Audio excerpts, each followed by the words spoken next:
let's open up the work session of November 10th for the Zoning Board of Appeals for the Village of Southampton. And first, can I have a motion to approve the minutes of the board meeting on Thursday, October 22nd, 2020? So moved. And all in favor? Aye. Aye. Aye. Kevin, you're Kevin? muted. Kevin, you're on mute.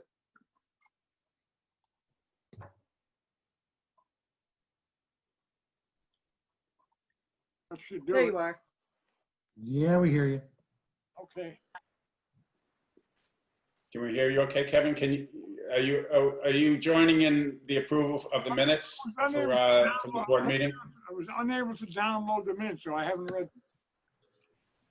I tried to download them and it wouldn't work. So, put me down as a maybe. David, are we okay with 4 votes in Yes. favor of approving the minutes? Yes. Okay. Okay. So I guess we have one decision, right, David, that you circulated for. Right, that's for discussion, and that would be adopted at the public meeting next week. If you're ready to adopt it. Is that the Joyce decision? Correct. It's fine with me. So it's going to be nay on that one. Excuse me, Chair, which application are we talking about? Okay, so we are talking about application number 3045, Meredith Joyce Trust, Okay. 765 Hill Street, where a decision was circulated by our council. I think it's fine. Kevin? Jen, did you say okay? No, I was going to be a no vote on that one. I'm a yes vote. I'm a yes vote as well. Okay, so I will be a yes vote as well, so that will be 4 yes, 1 no. Correct. Correct. And okay, I think we have a slightly different order in that 131 Flying Point will take care of last of the pending cases. So we are starting with 950 Meadow Lane, where I know we received correspondence right before the meeting. So I mean, we can talk about it a little bit, but I think we're probably going to listen to presentations at the public meeting next week. Does anybody have any questions on case number 3076, 950 Meadow Lane? No, I don't. I think they're sort of in agreement from what I can read. I think that they're not in agreement Oh. from what I'm reading. Well, they are in agreement, I think. Not the Well, I think that we received correspondence from Now, John Bennett's office saying that they were in agreement. And then we just got something from the neighbor saying that there's still work to be done. That's That's Yeah, how but I'm understanding it. But they said if they did the work, they would be in agreement. That's So I changed. got But the that's impression what- that, That was Sorry. before this. Now they've changed that. Yeah, Dan, I think you may or may not have correspondence that was just received late this afternoon, and I don't know if okay. you have that. You may not. Right, it was All right. at about 3:19. It was circulated by. yeah, no, I Jeff. reviewed Yeah. everything. I reviewed everything, this morning, so I might not have seen that. Okay. Okay. Chair, I do have John Bennett's hand is up. It's up to you whether or not you want me to let him in. If he can shed light on where we are, sure, but I think we are going to listen to presentations at the next public You meeting, think but that sure, would John. be helpful? Sorry. Why don't we just let them have, because the other people are not representing, the ones with the last letter, the neighbor. So we're just going to have a rehash. Well, John, go ahead. Let John hopefully shed some light on where we are, but we will have to hear from the neighbor. Okay, I also have a Christopher Kelly here with his hand up. Is that the neighbor? Yes, it That's is. the turn. He's the representative, yeah. So would you like me to let both of them in, or you just tell me what to do and I will do it? Both would be great. Can we Great. do that? Sure.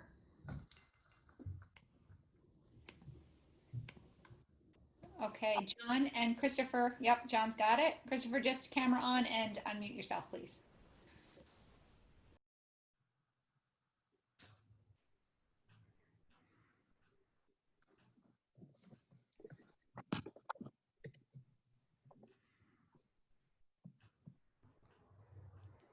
Hello.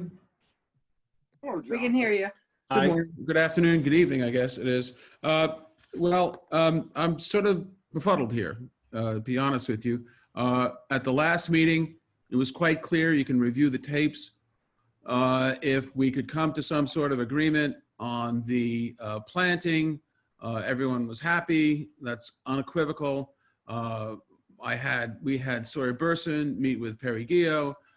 We doubled the amount of planting on the side. We almost made the planting beds twice as wide. And by the way, this planting has nothing to do with the application in terms of what's before the board, in terms of what they have to decide. Absolutely nothing. But nevertheless, we did it to try to accommodate things. The applicant had asked us to move the house, which is all in a the objectants had asked us to move the house, which is all in a conforming location, all that stuff. We thought we had agreement, at least John Burson thought he had agreement with Perry Gio. We sent that out, and we sent a letter saying that Burson and Gio had agreed, and that was the information that we had.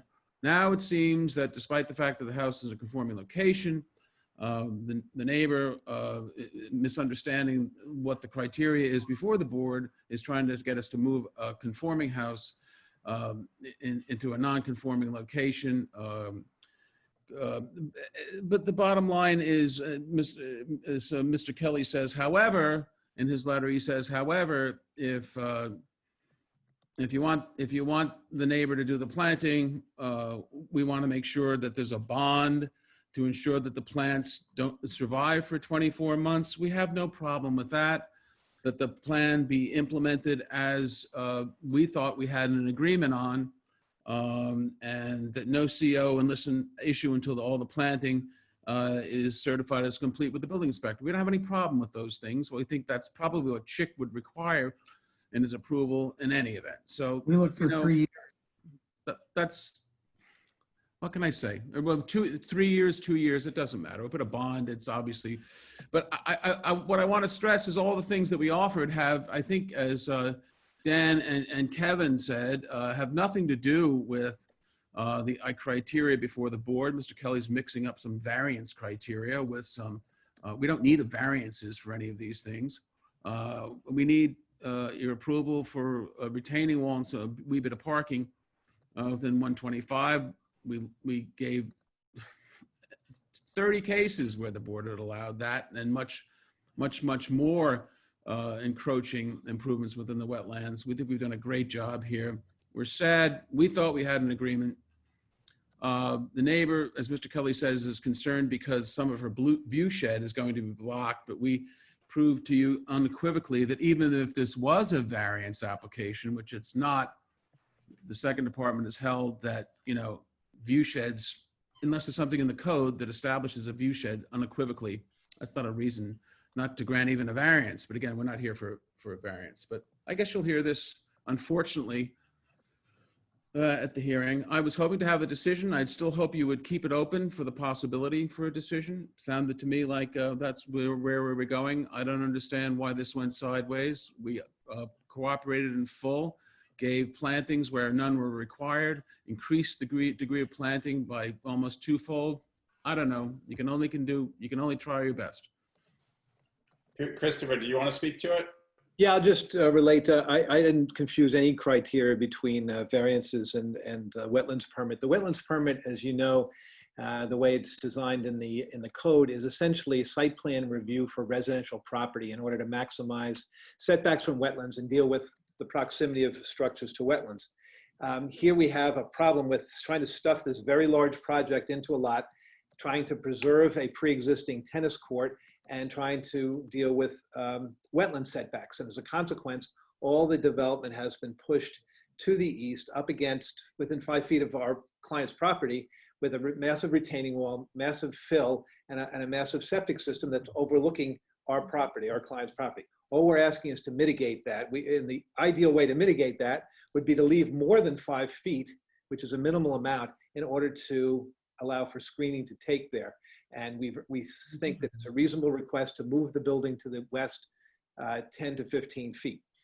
In lieu of that, if that's not something the board's willing to do, and we certainly request that they do, then the criteria we put in, we ask for in terms of making sure that no CO is issued until the planting plan is implemented completely, that the planting plan and the renderings be incorporated by reference into the decision, and that there be a bond posted to make sure that the plantings survive. That's the minimum that we need here to make sure, because one of our concerns is that we're very skeptical about the fact that there's sufficient area for the plantings to take. And if the plantings do take, fantastic, that would be great. And if we can guarantee that through a bond or some other mechanism for follow-up by the board, that would be fine. In lieu of that, the easiest way to make it more likely that the plantings take is to allow more area for them to be planted in. Okay, well, why don't we're gonna, we just received this. I mean, we just received the paperwork today, so why don't, Christopher, just make your presentation at the public meeting, and the board will have an opportunity to, read through what you submitted this afternoon. Okay. His two main points, the CO and the bond, John Bennett just told us that they're fine with that. They'll post the bond and they're fine with the CO till after all the planting's done. So what's the problem here? It sounds to me like I mean, the problem has as much to do, I think, right now with the procedures that we're trying to follow. If we're receiving paperwork the day of the work session, it's difficult for all of the board members to digest the submission. So we just need more time. Sounds to me, I just want. I'm not going to nitpick anything. No matter what John agrees to, they're going to say no.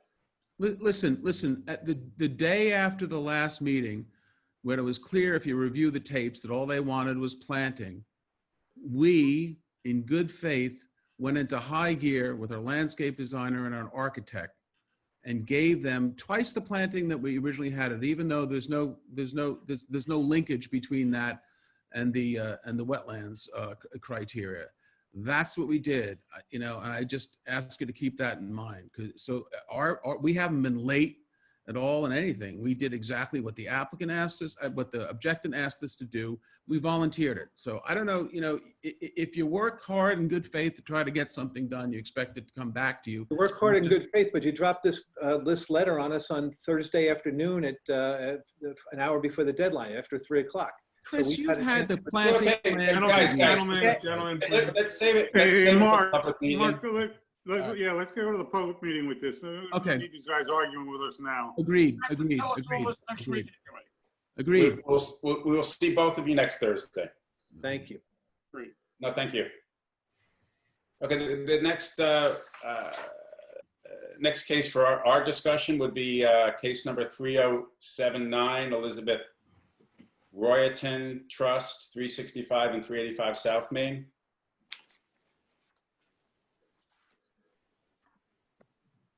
So, I mean, here I know we received substantial documentation to review, and this is our chance, I guess, to discuss it.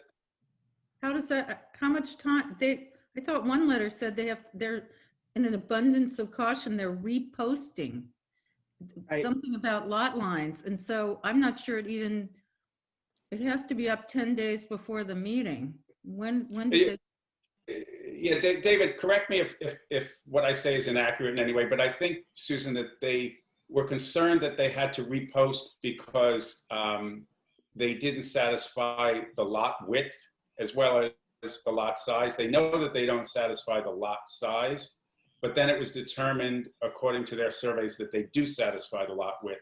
So they did not need to request additional relief. David, do I have that correct? That is correct. That's my understanding as well. So what does that mean? They don't have to repost? They already did. For when? Well, it was renoticed. When? 10 days before the meeting that we're having next Thursday? That's the question. Yep. Well, that's yesterday. they don't need to repost. Why get into a squabble about reposting? No, You're making the issue. right, but they thought they were having to repost and renotice. So it was renoticed, but now it's been determined that it didn't need to have been. Okay. So we're okay with that. I do have Linda Riley and John Bennett with their hands up. Okay, before we have the, either Linda or John speak, I would like to put this application into context so we all understand what's being requested.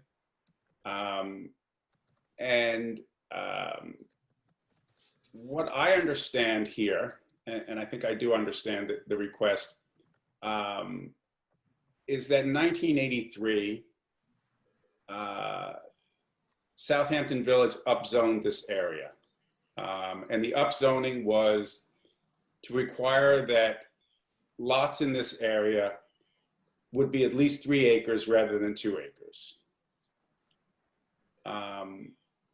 The applicant, in November of 1990, acquired ownership of 2 adjacent non-conforming lots, meaning that both of the lots were an area less than 3 acres. And then in 2009, the applicant conveyed both non-conforming lots again to common ownership, which is causing the applicant to require a variance from section 116-19C4, which essentially says that if you have non-conforming lots in common ownership, they no longer continue as non-conforming lots. Instead, they merge so that the applicant may have a 4-acre lot and would be now in compliance with the upzoning, the 1983 upzoning. So the applicant is requesting a variance from section 116-19C4 so as to create 2 lots, each approximately 2 acres. But there are fully developed houses on both lots now, correct? Both with COs. So, Yes. so they're not just empty lots, they're both fully developed.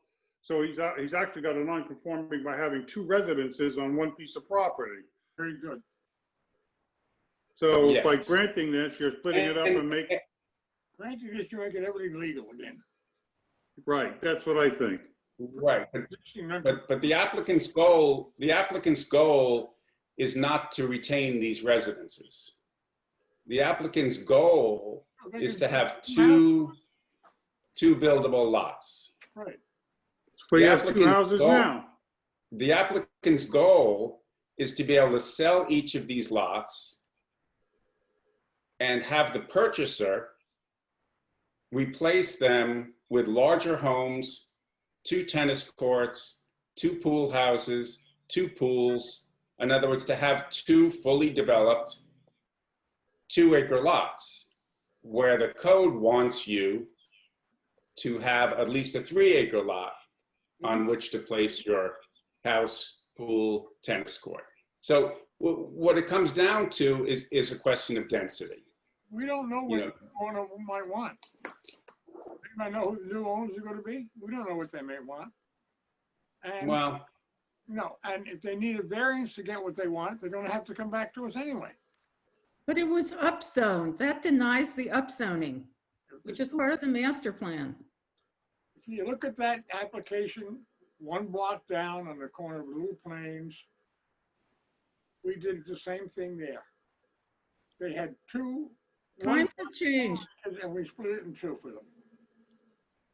well, no, I mean, I don't know that it's the same. I don't think any case is the same as this case. There's 2 houses. There weren't 2 houses on that lot. There was 1 house. The reason why I don't think this is the same as any other case is because here you actually have an applicant who transferred ownership of 2 non-conforming lots into common ownership. I don't know that we've ever seen that before. Yeah, a long time ago, some people, you know, through death in the family and transfer of titles, lots have been merged, you know, because of lack of knowledge. You know, they didn't realize that that was going to happen. But Kevin, when was that? Over the last 25 years, that's probably happened once or twice, right? Right. Well, I don't think this was inadvertent, and they have owned the properties in common ownership since since I guess it was what, 2009, was that the date? I believe so. Yes, but not only that, although they have 2 structures, they've also used these properties, you know, as one. There's only 1 pool. You know, if you look at the survey, there's 1 pool, and the house to the south has a pathway to the house to the north, or the pool located on the north. So I mean, there's some if the owner has indication here. if the owner has 2 children and he wants to leave one house to one child and the other house to another child, he can't do it because No, he can. He can. That by our dividing them business. again, it allows him to he could leave one to each one of his children if he wanted. You know, this is a reasoning. I mean, you're talking about a development reasoning, but the reasoning could be he wants to, you know, split it between family members. Yes, That's but not what we're here for. But we're not here to say that 2 new owners will come in and tear everything down and build a huge mansion. We're not here for that either. We have to see what's going on. I don't think we should attribute motives to anyone, but I don't think if that's the law, then that's the law. That's the law now. 50 years ago, If the law was the law, we always went by the law, you wouldn't need a ZBA. You could abolish the ZBA tomorrow. that's true, but in this case, I think it's clear cut that you don't need the ZBA. Well, the other thing is we run into this all the time because the village is so convoluted with large lots and small zones and small lots and large zones. We were always running into these issues where flag lots or 2 small lots next to each other in large zones. So that's what this is. So we have to try to figure out what's the best solution here. You can just deny it and say, no, you can't have it. Or you say, okay, let's put it back to the way it originally was, you know? So that's the issue. But what was it originally? 2 separate residences. Right, 2 separate homes and 2 separate lots. When? 50 years? I mean, I don't think that's 50 years ago, no. Back from 1983, was it, Kevin? a long time ago. 1990 was the first deed that was in the same name. It was 1990. You're talking about 30 years. And the 2 principals have been deceased for a while.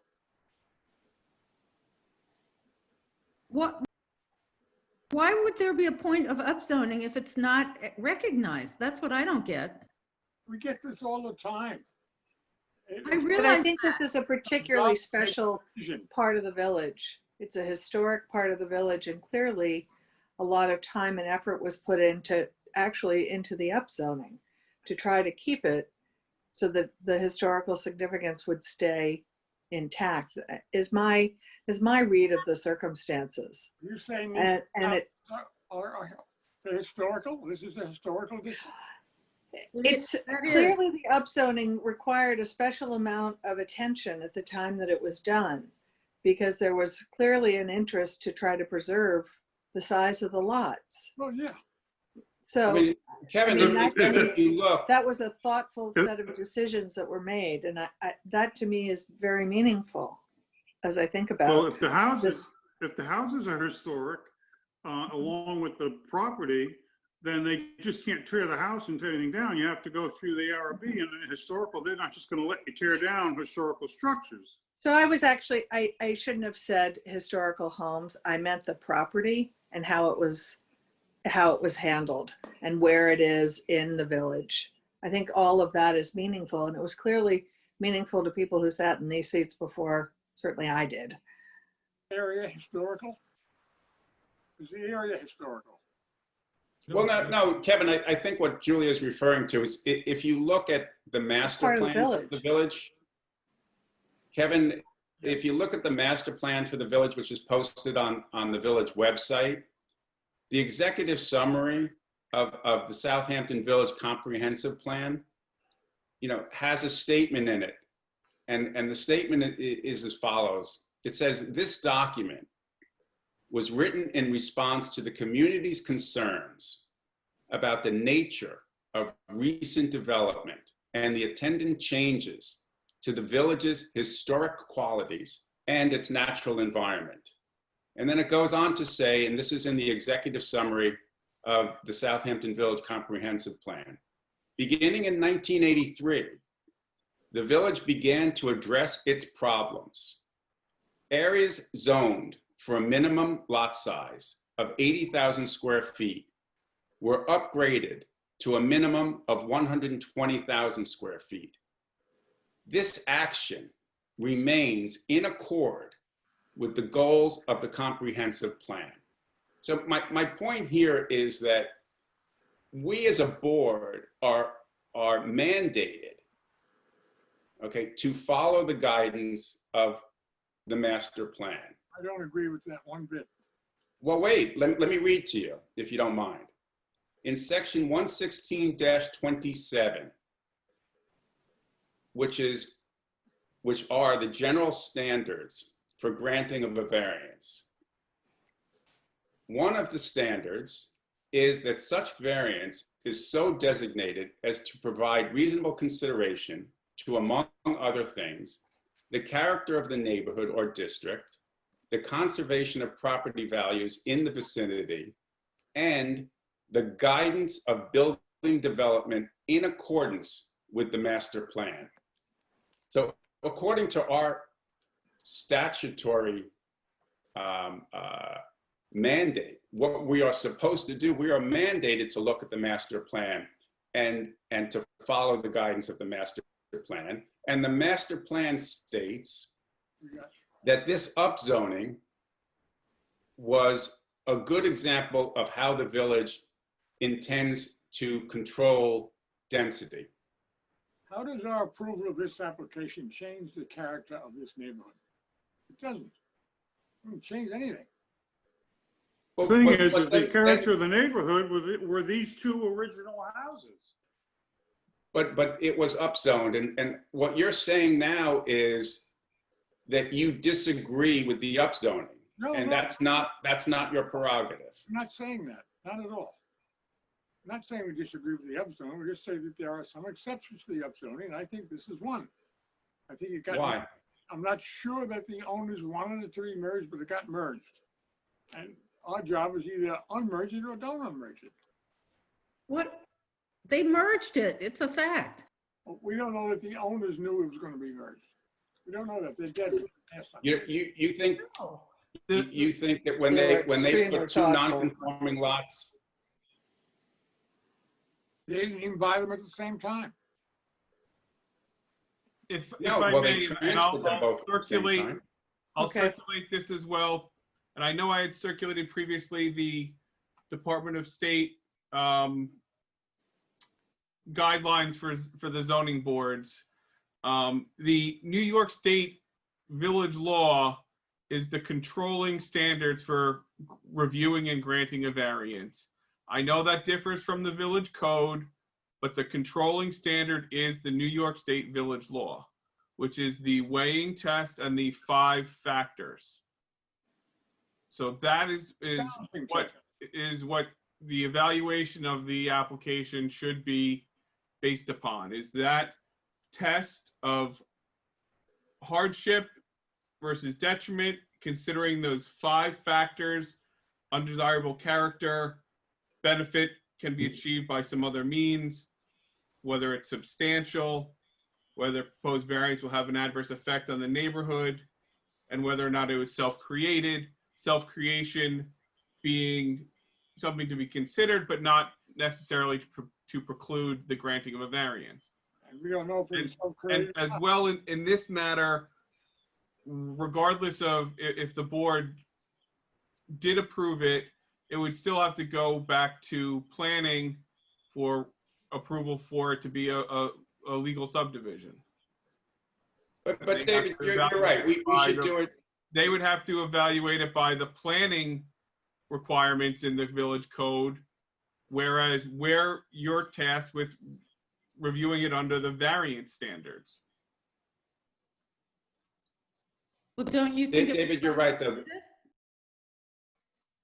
Was it, well, I mean, I think one primary thing to look at is the balance between the benefit to the applicant and the detriment to the Neighborhood. community, to the neighborhood. Any detriment to the neighborhood, it's going to stay the same. No, the detriment to the neighborhood, which is in their application, it's in their papers, that they Well, what's see. the detriment, though? The detriment is more density. The detriment is that you are going to have 2 buildable lots, and somebody will buy these 2 lots and they will develop them, and they'll put a large house on each of the 2 lots, plus a tennis court, plus a pool, If plus a the pool house. According to side by code. side. improvements are conforming, fine. They're No, not- they're not conforming because the That's- lots are substandard. I have to come back to us for variance. No. We have control. This of it? is the variance. No, if we They're have, not conforming. and they sell the lots, new ownership comes in, whatever they want to do, it must meet the code. If it doesn't meet the code, they have to come back to us for variance. No, It they would, doesn't meet the Well- code. no. Well, if you look at the other side of this, you keep it, if you make it, if we don't approve it and it stays a 4-acre lot, there's a good, somebody's going to come in and tear both of these houses down and develop it with one big house on the 2 lots anyway. So I don't. Exactly. But Dan, what I'm saying is That, that, yes. Dan, what I'm saying is that from the viewpoint of the village of Southampton and from the viewpoint of the community and from the viewpoint of the upzoning and the reason why the trustees passed upzoning in 1983 is because they saw that it was better for the community to have one house, one large house with a tennis court and a pool, rather than 2 large houses with 2 tennis courts and 2 pools and 2 pool houses. That's a density issue. So that was the reason for the upzoning. The upzoning I understand was- it, but to me, like the character of the village that we're talking about, if you had my druthers, I'd rather see the 2 houses just remain as they are and not anything be done with the Control over property. their remaining- Dan, I agree with you, but we don't, neither one of those is unfortunately, we gonna don't have that happen. option. You can't tell them they That's can right. never do anything if the lots are separate. That doesn't make sense. What you're doing Say it is again? telling them they can build on that each lot. Yes. Dan, I agree with you. I would prefer that it remain as it is, but that is not their plan. They're telling you. That's correct. So then They're the question is, keep it 4 acres and somebody will tear both houses down and build a big mansion on it.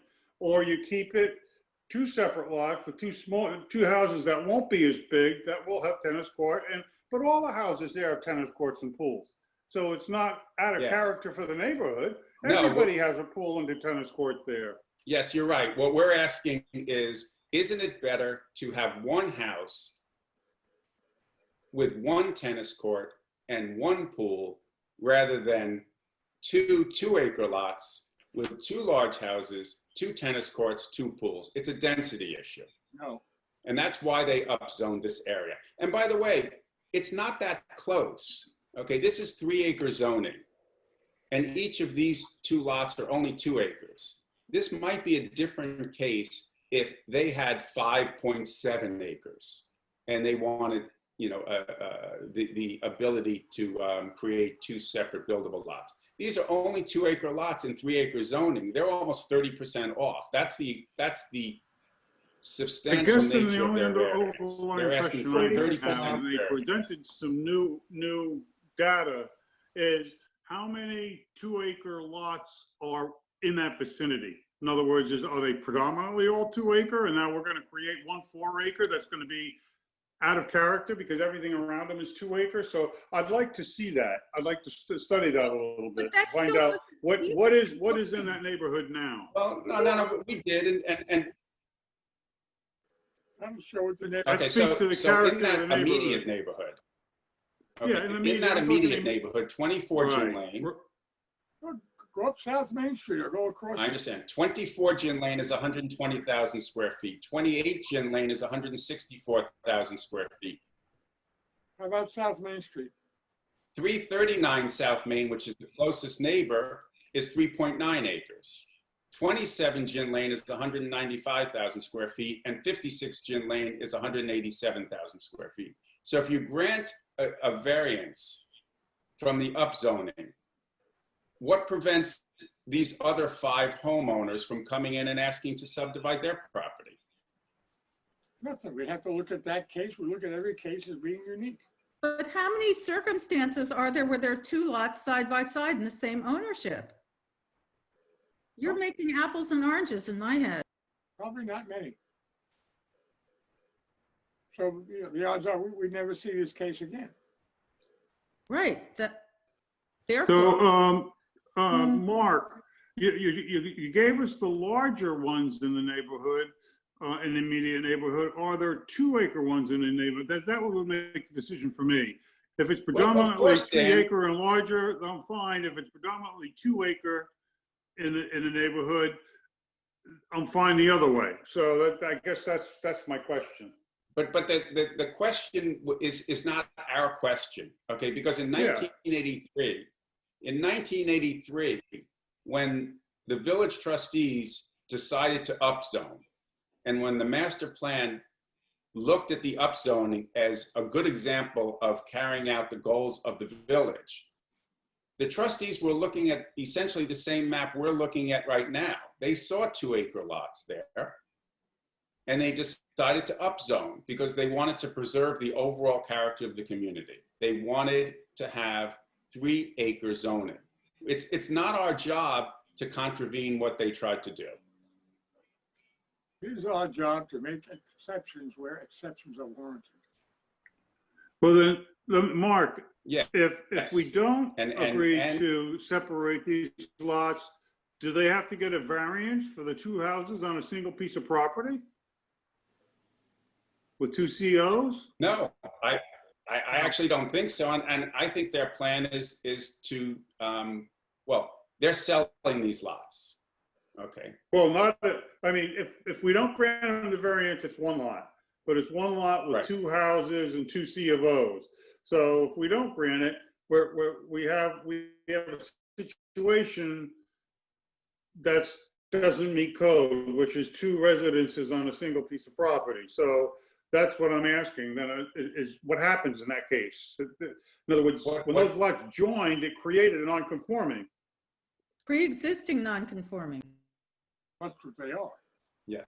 And so let's go to the balancing act that David highlighted for us is to look at what is the benefit to the applicant. And the papers submitted said that the benefit to the applicant is that they can sell 2 lots for more money than they can sell 1 lot. Correct. Haven't they been paying, Surely that's not our realm.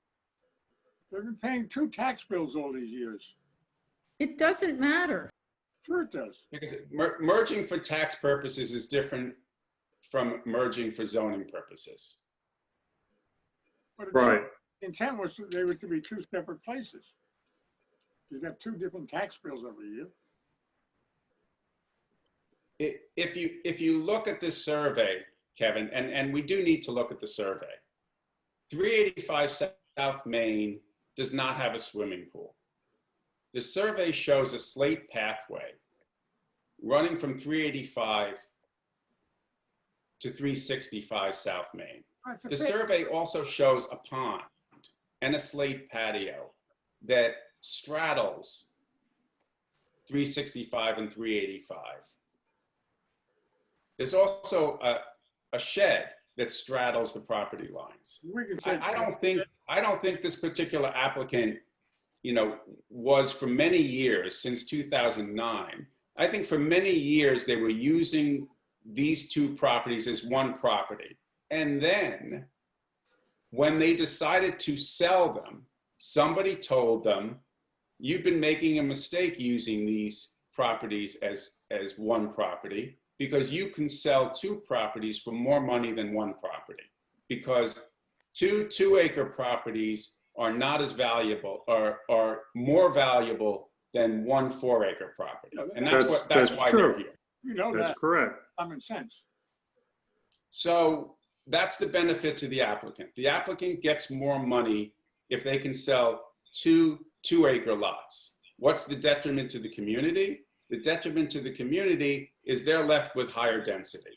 Instead of having one 4-acre lot with one house, one tennis court, and one pool, the community is left with two-acre lots, 2 large houses, 2 tennis courts, and 2 pools. And this is exactly what the trustees were trying to avoid. You got 2 lots with 2 houses. You already got it. It's there. You got 2 lots and 2 houses. That's right. And So what? And as I said 3 times already, if they sell the lots, new owner comes in. If he doesn't meet the code, he's got to come back to us. So we got control over what's going to be built there. No, I don't think that's true. Then there will be 2 non-conforming lots that were created and There'll be 2 authorized. driveways, 2 houses, 2 pools, 2 tennis courts. There'll be 2 of everything. If they can squeeze them in.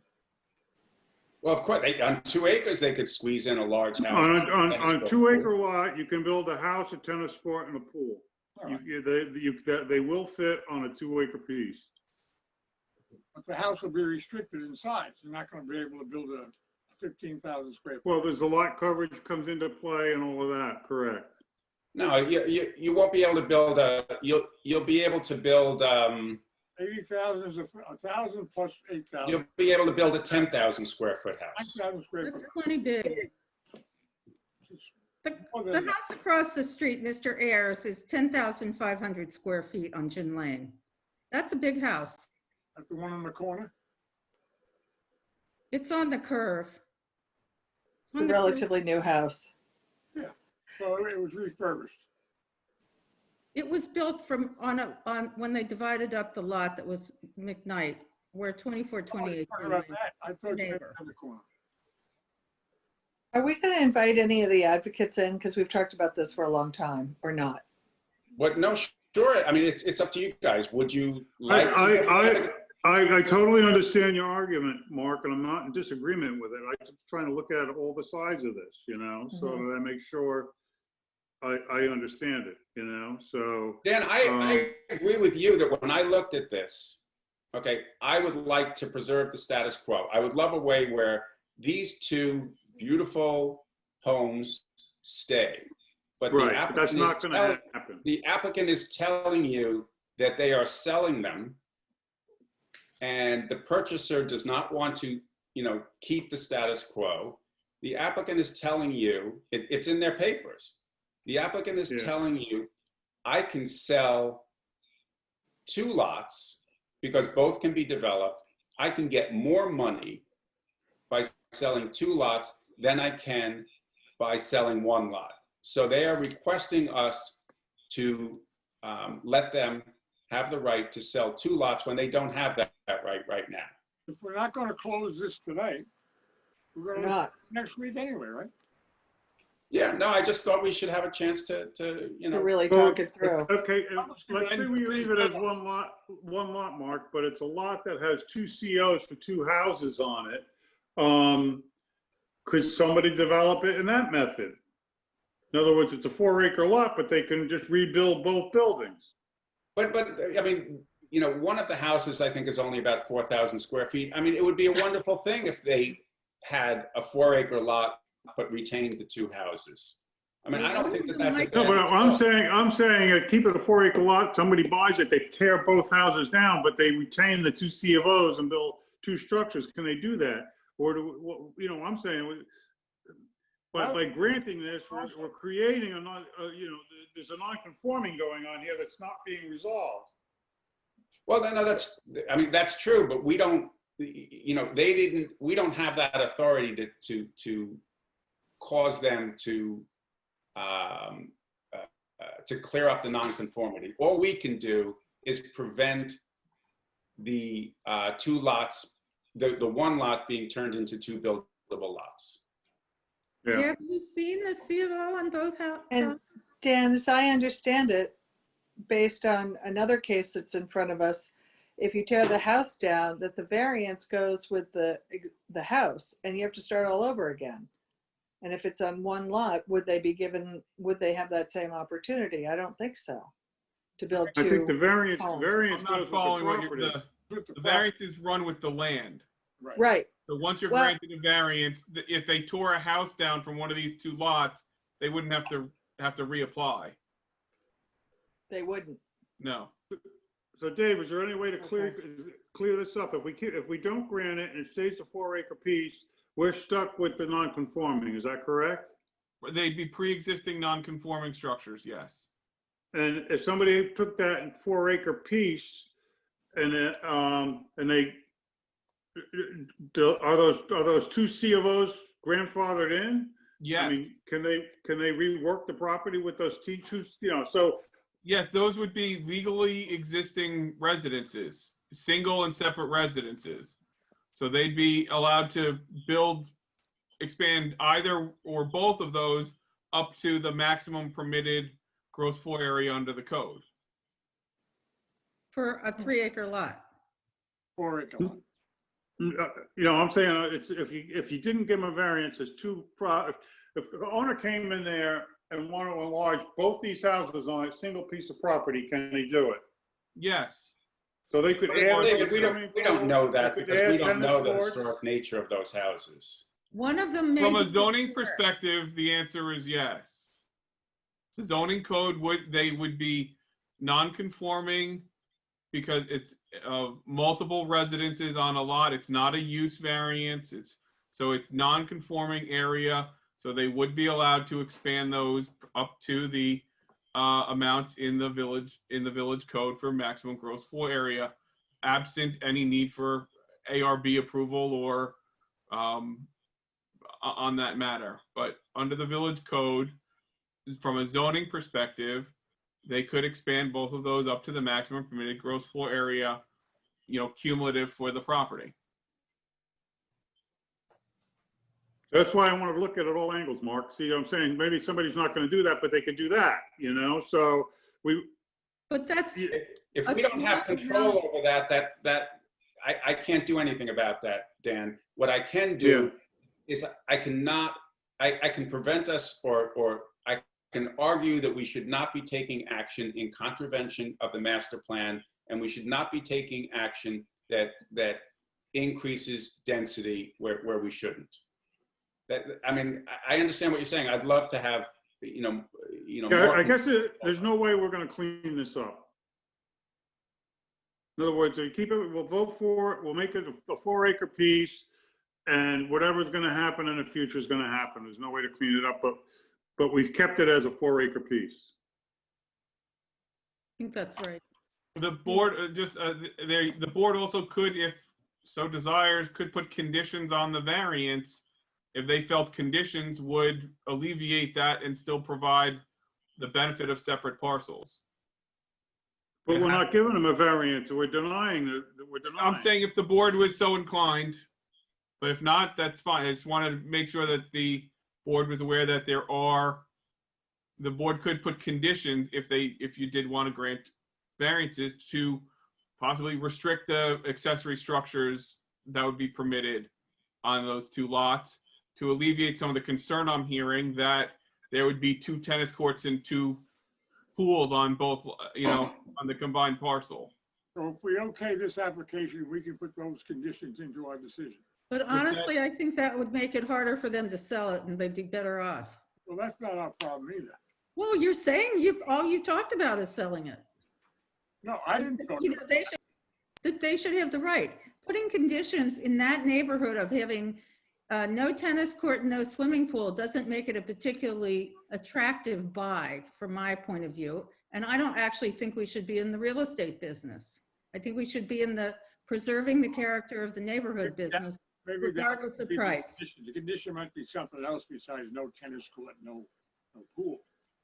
Well, what would that be? Well, you have a pool in each property, maybe no tennis court in each property, or one tennis court on one property, none in the other. We can write conditions most any way we want. Yeah, I mean, Kevin, I can start to agree with what you're saying, but I don't think the applicant is necessarily going, to feel as if the conditions we're putting on the property are going to. Then the applicant has the right to do an Article 78. I hear what you're saying. It's a good question. Can we put enough conditions in it? Right now, I think, dividing it into 2 lots and having the purchaser do whatever they want on 2 lots within the zoning code, which is a great deal, is not where we're leading. Yeah, and there's no way to get rid of that second C of O if we make it 1 lot either. He might do it on his own, but whoever buys it might tear them both down and just build 1 house. We just don't know. I Or he think, might just, he might decide the 2 C of Os are more value, I think one is historic. The big house. I'm not sure how historic, but it may not be able to be. It's in a historic district. and- That would be good to know. Well, you can ask the Zach Studenroth to tell you. I don't know. I know that at one point they wanted something when I was on the ARB, like take some steps outside down or something, but I don't think it ever got voted on. I don't remember.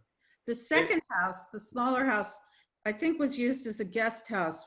And then some people, for a while it was rented to people, to a 1-family Stathakos. I lived next door for a number of years. Okay, so here's the question for us as board members. Do we want to wait for the public hearing to hear from Linda and John, or do we want to hear from them now? I mean, we do have a lot of cases to go through. I mean, I'll do whatever the board wants. Wait till the public hearing. Why hear it Yeah, let's hear what they have to say. now or next week? Well, next week. I mean, it's like we've talked it from a lot of different angles. Maybe they have an angle that we haven't looked at.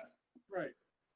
The only thing I would say about today and hearing from either advocates is if they had any questions about the specific things that we've asked for, that seems reasonable to me. Because we've talked about, I mean, Dan, you've said that you want to know about all the lots in the area that are of a certain size. There were other things. I definitely think we've talked a lot about it, but if there were specific questions about what we're asking to see in order to to make next week as meaningful as possible, I think that seems like a reasonable thing. Julia, Well, I think the historical question is it a historical Right. structure is a good question. You could ask them to bring in a tax map for next week. Well, I think some of the stuff they put in too late theoretically for us to read did address the how many lots, but I don't know if it was in all of Southampton. In these applications, people use evidence that comes from, that isn't really pertaining to the specific area, which I think is not all over the place. And I Right. didn't actually look carefully at that information, but I believe there is some. The historic thing, I don't know, and that would require there is a village historic consultant who could be contacted by Mark to give you some brief 2 paragraphs on what's the story on that particular, the main house, which is, I believe has a Gin Lane, does it have a Gin Lane address or South Main? they seem both to have South Main. Okay, it's on the corner, right? Yeah, one's 385 is on the south and 360. Right, so that's in a historic of what's called like the Beach Resort Historic District, across from Fairleigh and all along Gin Lane. So I believe that is part of, that side of the street is also considered in that historic district, but I wouldn't want to be quoted. Okay, so anyway, what do we want to wait to hear from Linda and Yes. John? Yes. Public meeting? Other than questions. Argue the same argument. Okay, so then if we could let them know just to make their presentation at the public meeting. Also, I mean, a lot of what you were referring to, Julie, about the neighborhood is in the document submissions. But we do have a lot to go over, and I think it's important for us to, be able to kind of deliberate each of the decisions. Mm-hmm. So is it okay if we move on? Sure. Yeah, Dan? Yes. yeah, good. Okay, good, fine. So let's go on to 199 Cooper Neck Lane, which is case number 3081. And if I recollect, this is the tennis court in the front yard, 35 feet from the front yard instead of 90 feet. I think there are 2 letters in the file that object. 2 objections. Is there anyone here at this? And Work one session? objection was that they weren't notified. Avril Mortimer, Avril. yeah, he put in a letter saying he never got a letter. He had no idea about this. Well, maybe he wasn't there, or he was in Florida or in the city or whatever. He's here on this call. The burden of proof is on the person who's sent out, who's the applicant. Well, no, Susan, I will get the affidavits from and the mailings from the building department office and check that. Did you? No, I said I will. Oh, okay. There are 3 letters of opposition. Catherine Marin at 174 Cooper's Neck Lane, Maureen Sherry at 325 Cooper's Neck Lane, and Avril Harriman at 66 Cooper's Neck Lane, essentially saying that a front yard tennis court is inconsistent with the character of the neighborhood and would have a detrimental effect upon the neighborhood. So we do have letters from 3 different residents of the neighborhood who are providing their viewpoint, their knowledgeable viewpoint, that a front yard tennis court is inconsistent with the character of this particular neighborhood. Are there any tennis courts on that street in the front yard? I didn't see any. I drove down. I didn't see any front yard tennis courts. I didn't see one. Well, they sent a bunch of They pictures. sent, yeah, they sent us the map.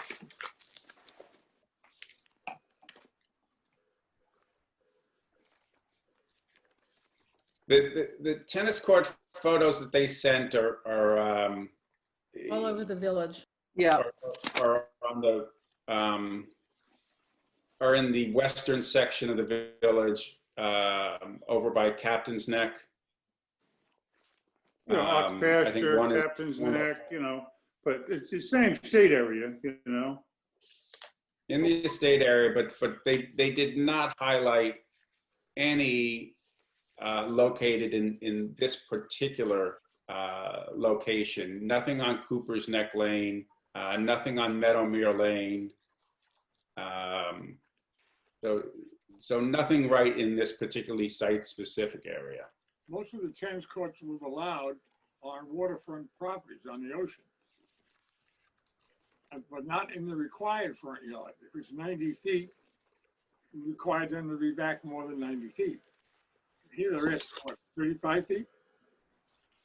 35 feet, And what's the requirement for a front yard here? 90. Seems to me that's a lot. The law, that's the law. Well, they're not even, they're in the required front yard, much less the front yard. I feel like we need to uphold the zoning, and that's too bad then. They bought, not everybody gets everything they want. I don't know. Well, we don't have to change the zoning to do that. I mean, it's 90 feet and they're not 90 feet, they're 35 feet. They're in the front yard. Yeah, in the front yard, 35 feet from the street. Since when are Not on the tennis waterfront. courts in the front yard? They're not on the ocean, Right. so I think it's a no-brainer here. Julia, do you have any I have questions? nothing, I have no questions. Chair, I have Peter De Pasquale with his hand up. It's up to you whether or not you want me to let him in. Isn't he an attorney? He's the architect on the project. Oh. Do we really Sure. want that? Can't that be at the meeting? It's entirely, it's our meeting. So if we wait for the public meeting, he did make his document submissions, which, we can take a look at, and we can wait for the public meeting. Right, I'm fine with that. so am I. Wait for the public meeting? Yeah, I'm Wait waiting for for public. public meeting too. Okay. There's no sense hearing this stuff twice. Okay. Let's move on then. Is that as much as we want to discuss as far as Cooper's Neck Lane? Then Our let's go on to. neighbors, is any neighbor want to talk or not? Yeah, we have, Well, they sent letters. The only hand up is Peter. Okay, Okay, so let's go on to case number 3083, Donna Zilka, 28 Raymond's Lane. Chair, I'm sorry. Hands went up and then they went down. Does anybody that is a neighbor want to speak on that last application? Could you just put your hands up, please? Okay, I have a bunch of hands up. I have Averill Mortimer and Peter Campbell. Oh, sure. Okay. Okay, yeah.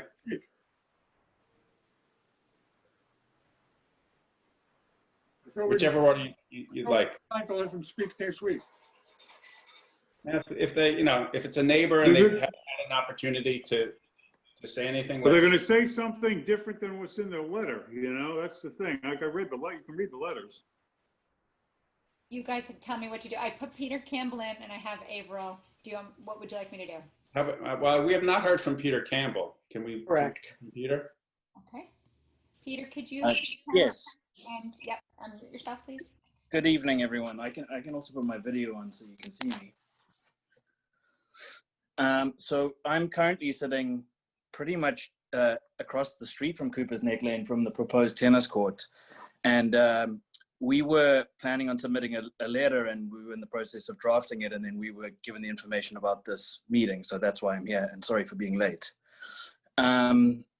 We live on the cottage that's right on the street on Cooper's Neck Lane in Meadowmere, and we were very concerned about the proposal for the tennis court. And I think the major issue is that there are no tennis courts on the front yards of the properties on Cooper's Neck Lane. I believe that the tennis court is proposed to be very close to the property line. And we've pretty much, to say suffered is maybe a strong word, but we've pretty much suffered through 18 months of constant construction from this property across the road already. They start at 7 a.m. every morning. They break, they've been breaking some of the ordinance rules. We haven't kicked up a fuss because we are hoping that this property can be completed sooner rather than later. But this is just another thing that may be more of a permanent and ongoing inconvenience rather than just construction noise. You're concerned about the noise on the tennis court, people playing at different odd times, affecting you right across the street. It's a combination of that, and I think that we live here year round. The privets, the hedges are completely barren in the winter, and to see that it's out of character for Cooper's Neck Lane to have that tennis court visible throughout the the winter months where there's no foliage. It's completely out of everything else that's going on in Cooper's Neck Lane. So that's really a concern, and that's right across the street from our residents.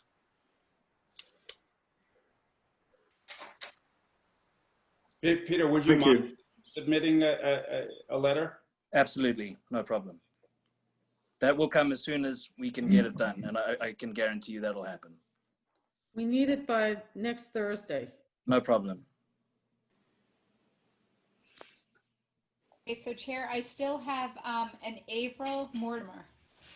Does he, go ahead, put Mr. Harriman through, please.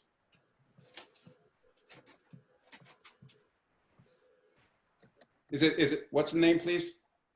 Mortimer. Mortimer. Mortimer. Could you put him through, please? I did. It just takes a second. Okay. Yeah, hi, good evening, and thank you very much. It's April Mortimer. So I just wanted to echo the comments made by, Peter Campbell, with the tennis court being entirely out of character for the block, much less the setback of 33 feet from the property line is obviously inconsistent with the current zoning. So I appreciate the committee's consideration of this being, completely, again, out of character with with what exists on Cooper's Neck. But you had another question, I think, about the 33-foot side yard setback. Yeah, I was unaware that the actual setback is 90 feet, as was referenced before.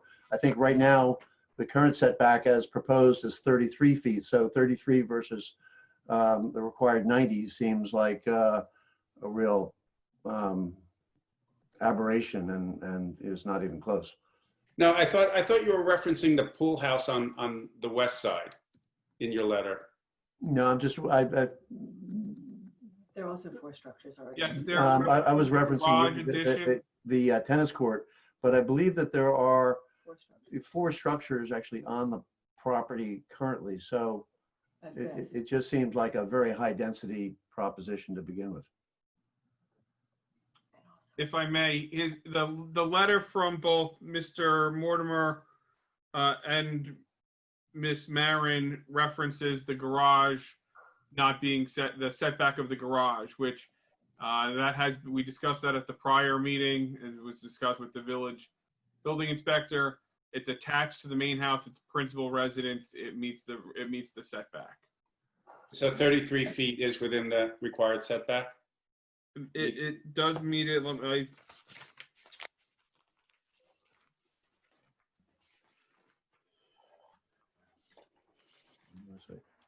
The survey that I have, it's 35 feet from that rear yard. It's 94.7 from from Meadowmere Lane. Another point is, as I understand it, this request is being made by the developer, not someone who's a permanent resident on the block or on the specific property. So it just seems like the request is just being made for purely high density and to, just increase the, commercial opportunity here.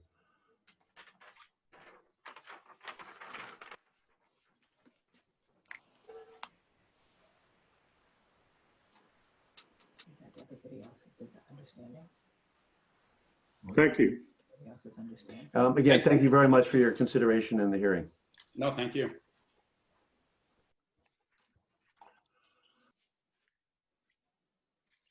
Okay, we ready to move on to case number 3083? Yep. Donna Zilka, 28 Raymond's Lane. Does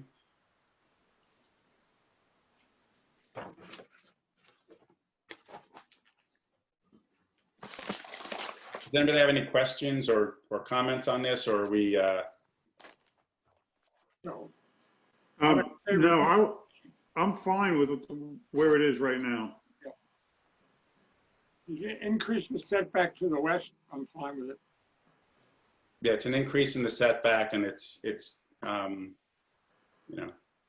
rear yard setback. It's 43 feet where 60 is required. It's, And it was less. But it's decreasing it from 33 feet. So it's actually goes from 33 to 43. So it decreases the nonconformity. Right. But I believe, David, we have a presentation from Evelyn Conrad at the public hearing. She asked for the opportunity, or I responded that it's up to the board whether or not she can speak tonight, but at the public hearing, she's welcome to make her presentation. Okay. Why is that? Because it's a public hearing. Yeah, but can anyone just stand up and talk about anything? Because does this really have anything to do with what we're doing?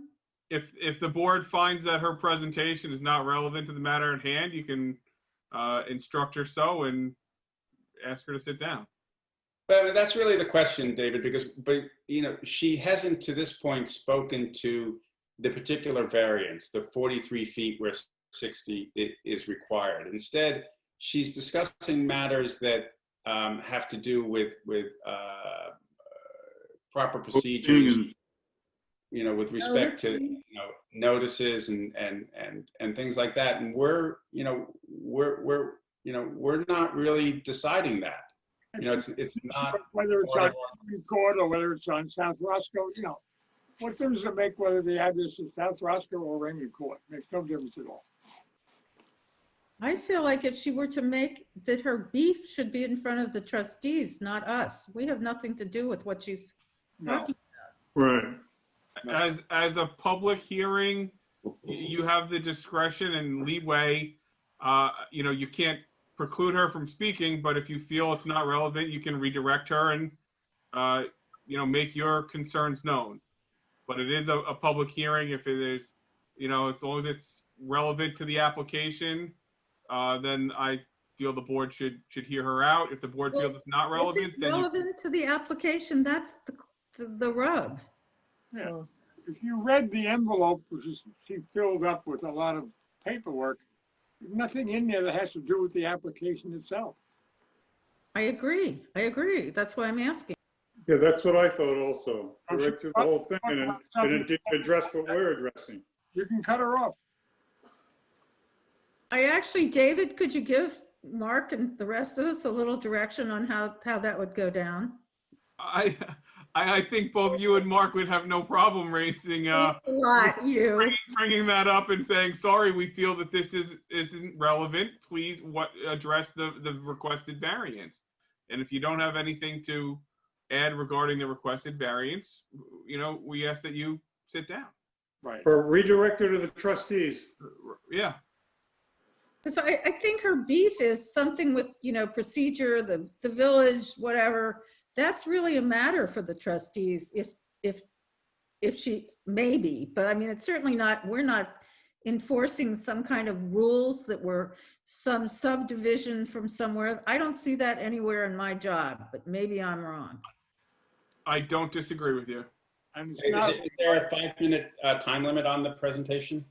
It's not. You would have to enforce it, Mark. Okay. But I actually feel like it would be good to make it clear, just as a matter of course, that we're not going to just listen to people stand up and give some kind of a presentation that we don't feel applies to this particular application. That it would be absolutely right. You're absolutely right, Susan. Absolutely. Okay, so we'll do that. But as of right now, it sounds like do we have 5 votes as of now in favor of the variance for? Yeah, I'm in favor. I'm in favor.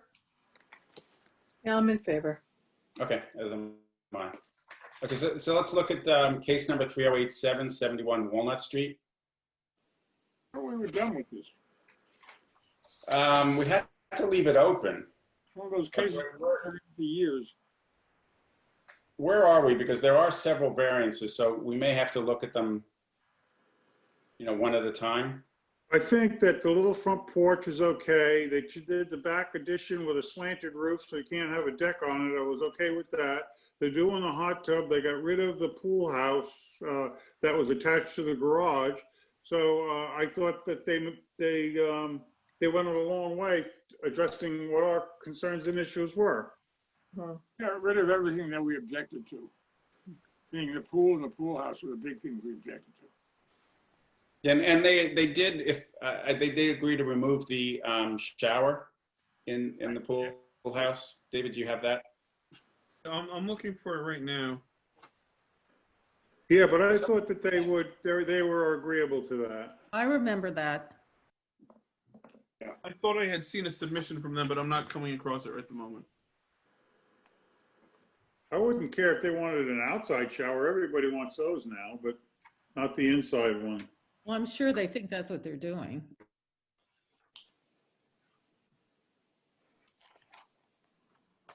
Was there additional submissions in our packet this week for this? I didn't see any, and I guess my concern is that we don't have the right record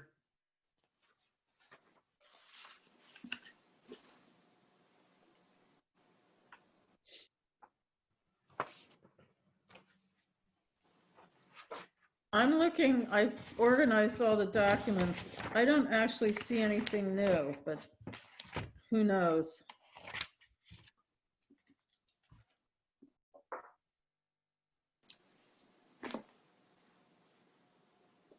I feel we saw all the new stuff last month. Okay. I didn't see anything submitted from. No, I don't think we got anything on this, but I think we covered all the points at the last meeting.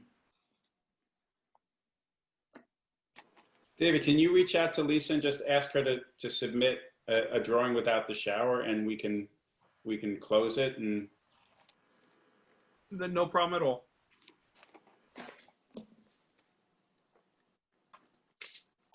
Julia, where are you on the separate variances? The porch, the rear addition, the hot tub.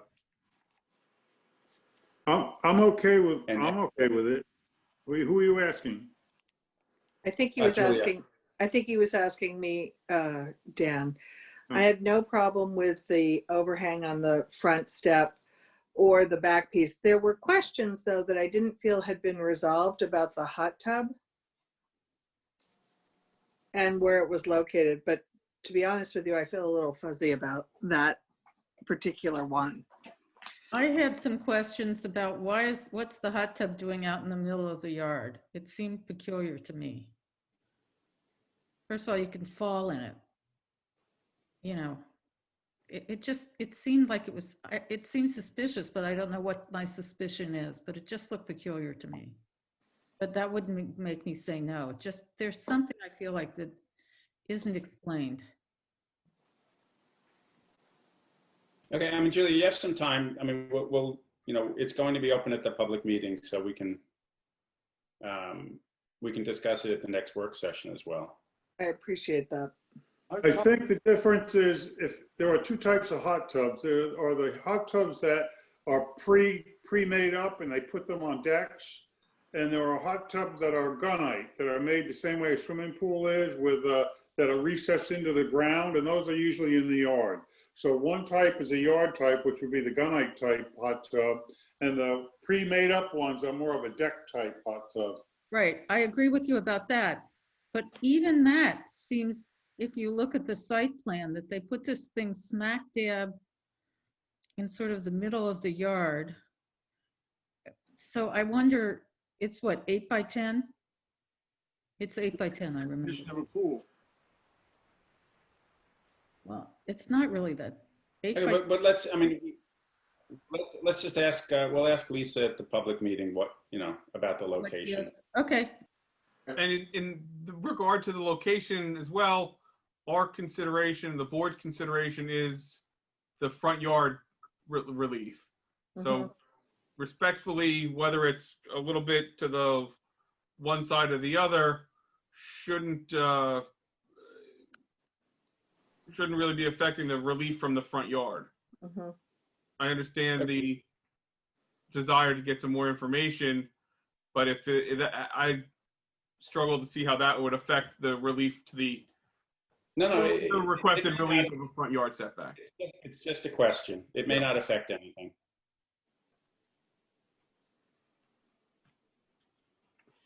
Okay, on to case number 3088, Kiva Goldsman, 1431 Meadow Lane. I'm recused from this, so Kevin, could you? This is the Doug Canal, is that correct? the dock. Is this the Doug Canal? This is the dock, right? Yes. Yeah. That's correct. Yes, Kevin, it is. We have Small recreational dock that we discussed at the last meeting. Okay, And I think we were all fine with it, right? so yeah. Yeah, generally, I didn't hear any questions or significant comments from the board. I did ask them to show the through flow decking on all of the plans, so that was clear, and to identify what the path would be made of. Right. I myself didn't see a resubmission. I did email the applicant to see if something was sent. I don't know if anyone else received it, but as far as my notes show, I'm still waiting for those minor changes. Don't they have until, when is that? Monday or Friday to bring in the next lot of documents? Yes, The list- yeah, I mean, they're very minor changes. The last submission I have is dated received October 28th, 2020. And that does, That should have taken care of it then. let me compare it to the prior documents.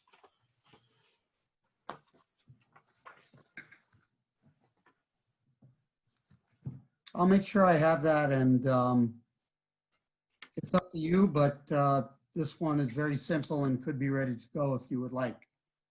So we could close this one, right? If we wanted to? Yes. If, If we could have a decision next Thursday.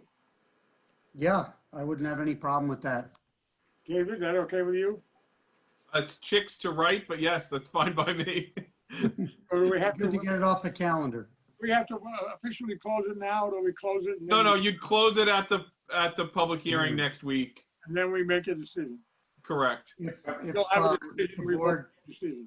yeah, if you're in agreement, if there's no other public comments, Sounds good. you'll have the option, let's put it that way. Great. All right. Thank you very much. Mark?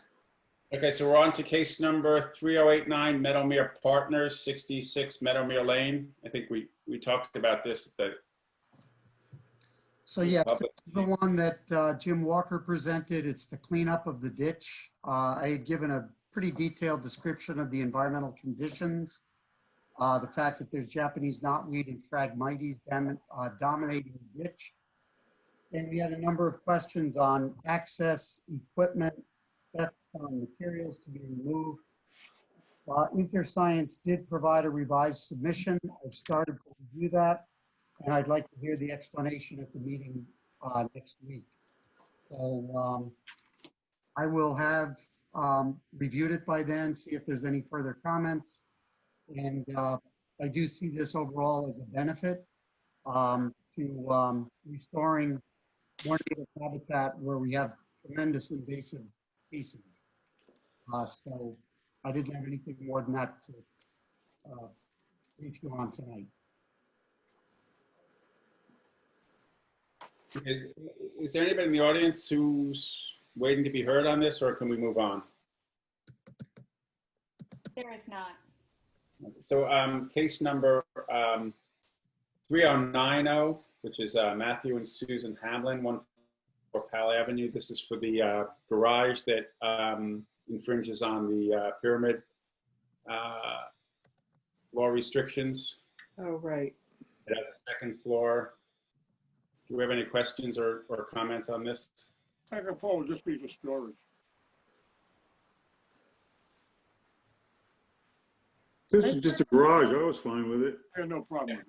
I thought the owner was pretty convincing about how it really was for storage the last time. Yes. Honestly, Not enough I space was to willing not to believe her. Okay, so it looks like we're in favor of this, but can we not go to decision on this because it's still open, David? Is that? That's correct. Okay. Decide it next week. Because we had to leave everything open the last time, so that's why. Correct. Can we decide it next week? I could have that decision ready if the board would like me to. Good. Yes. I think that would be great. And then case number 3091, George Petty, 117 Elm Street. Yes, I had a look at the drawings. I could understand these drawings.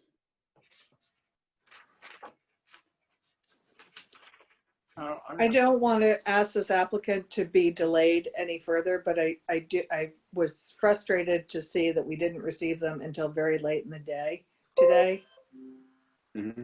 And because I certainly have not had an opportunity to look at them, to even formulate my own questions. And I thought we were very clear about when they were supposed to be in. I do not want to delay this situation in any way, but I do want to. I'm hoping that we're getting through this transition period. I haven't seen, the stuff came in today. Late this afternoon. That's okay. It's just, I hear what you're saying. The guy was completely freaking out. And I felt sorry for him, but, well, I haven't seen the documents. I can say nothing. Came through the email, but, we didn't have a chance to really look at it or discuss it. We could discuss it between now and next week. We have to do it publicly. Yeah, we can do it next. If we were able to discuss it next week, is there, well, I guess there's no way we could close it next week though, right? No, If we're not having the chance to talk about it till then, correct? if the board feels comfortable discussing it, you can close it next week and discuss it, or discuss it during the public hearing if there's comments that you feel aren't addressed.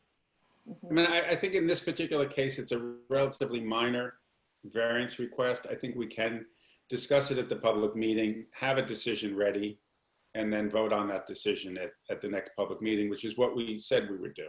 Sounds good. And yes, I agree. It's surprising, especially since it was really, one drawing that we really needed, which concerned the variance. I did see the drawing and I was fine with it. But if you could, David, write the opinion and we'll just discuss it at the public meeting. And we'll have them make their presentation at the public meeting. No problem. Okay. Antoinette, I can see you're trying to talk, but you're muted. Hey, I didn't know that. Okay. Christopher Wall and Jennifer Leeds have their hands up. Whether or not you want me to let them in? No, it would be helpful if they spoke. Yes. Give me 1 second. I'm doing it.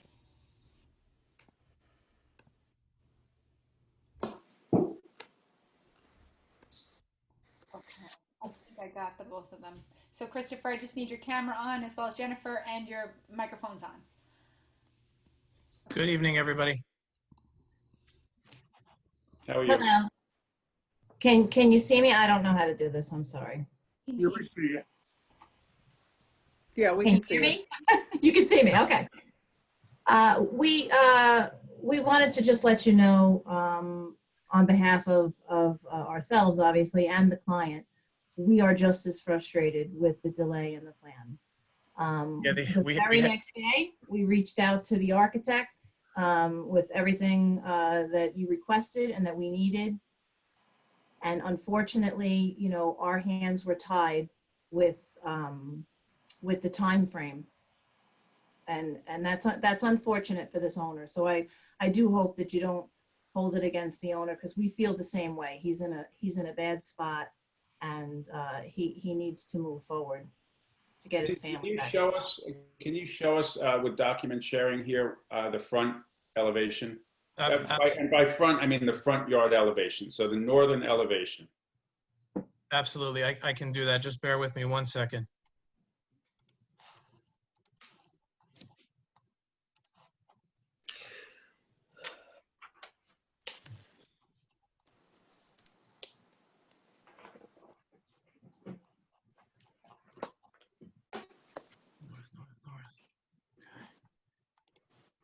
You know what, Christopher? I might need to allow you to do this. Hold on.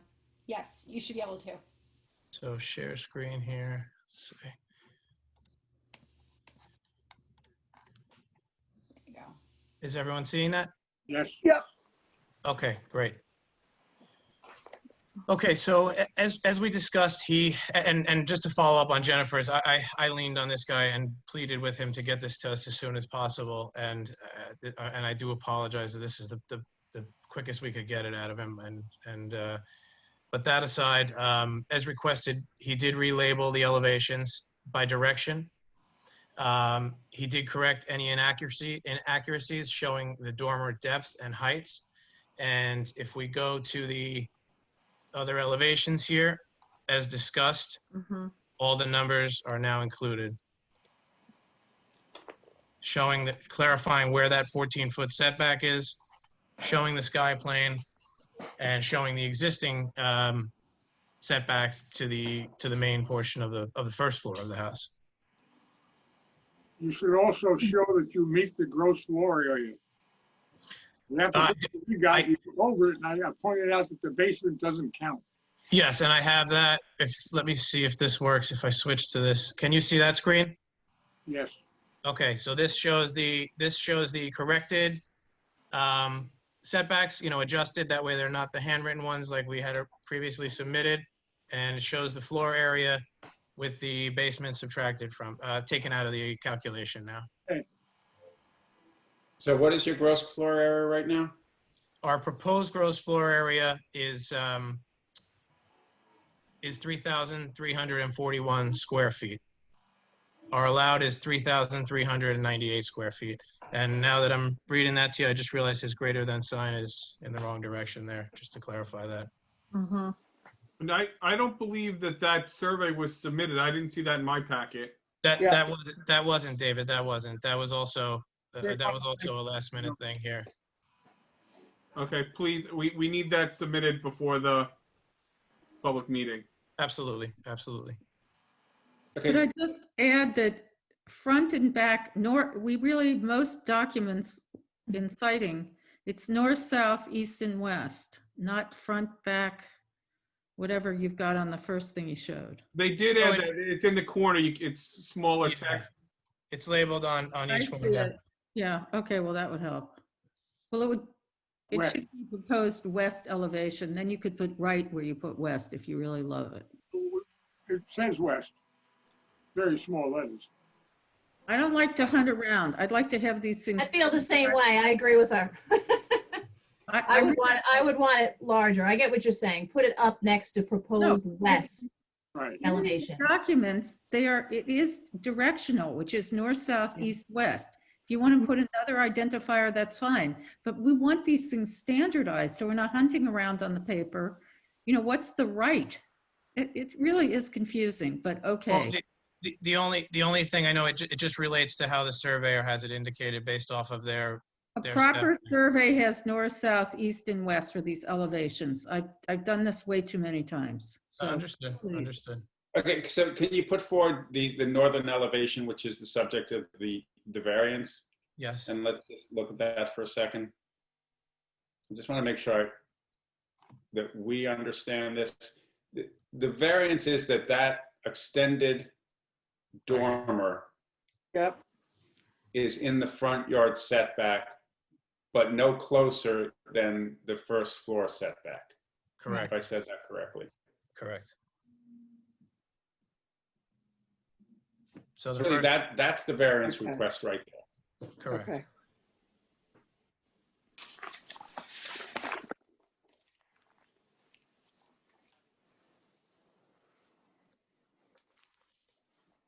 And it's on a flag lot, so this is actually, it's the northern elevation of the house. Yes.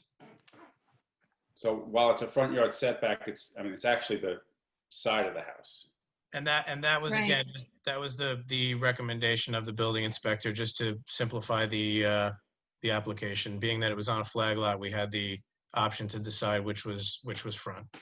Mhm. Because now all of our other setbacks conform. And then John Bennett is the neighbor to the north, and he submitted, well, he was on at the hearing too, but he had to leave early, but he had said that he doesn't have issues with it. Okay, so submit the survey and we'll go through it at the public meeting and we'll have a decision ready. Okay. Thank you. Thank you for your time. Thank you, board. Okay, so we're on to new cases. Case number 3093, 56 Halsey Neck Lane. A small lot in an area of large lots. Yep.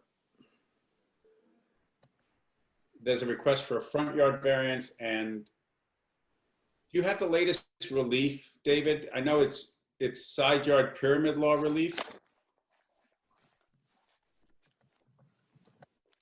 It says, let's see, pyramid relief and western front yard setback.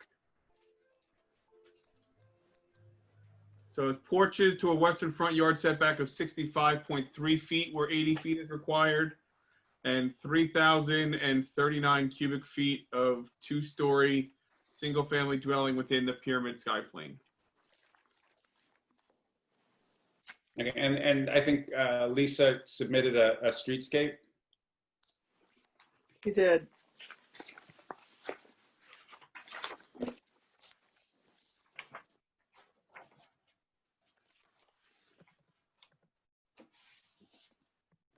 I mean, my concern with this is that I can acknowledge and understand the applicant's difficulty with a narrow lot. And so I'm inclined to grant and be receptive to pyramid law relief and side yard setback relief.